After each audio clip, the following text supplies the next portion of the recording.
మన సబ్స్క్రైబర్స్ కోసం healthy coffee ఎలా చేసుకోవాలో డెఫినెట్లీ నేను చేసి చూపిస్తాను. సో ఫస్ట్ మనం బ్లాక్ కాఫీ చేసుకోవడానికి ఆబ్వియస్గా వాటర్ అయితే తీసుకోవాలి. దాంతోపాటు నేను ఎప్పుడు బ్లాక్ కాఫీ చేసినా కూడా దాల్చిన చెక్క వేస్తాను.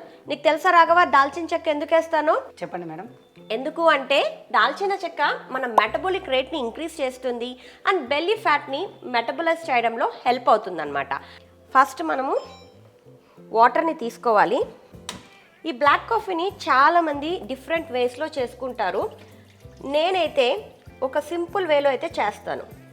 ఫస్ట్ నేను వాటర్ తీసుకున్నాను కదా, ఇప్పుడు ఒక 2-3 దాల్చిన చెక్క ముక్కలు వేసేస్తాను. ఇలా 2-3 దాల్చిన చెక్క ముక్కలు వేసేసి ఇది బాగా బాయిల్ చేస్తాను. ఇలా నేను వాటర్ పెట్టాను అండ్ దాల్చిన చెక్క వేసాను కాబట్టి ఇది బాగా బాయిల్ అయిన తర్వాత ఏం చేయాలో చెప్తాను. సో రాఘవ, వాటర్ బాగా బాయిల్ అయిపోయాయి కదా, ఇప్పుడు కాఫీ చేసుకుందాం. ఓకేనా? ఆ కప్స్ 2 తీసుకో. సో ఇక్కడ పెట్టేసే కప్స్. ఒక 1 స్పూన్ కాఫీ పౌడర్ తీసుకొని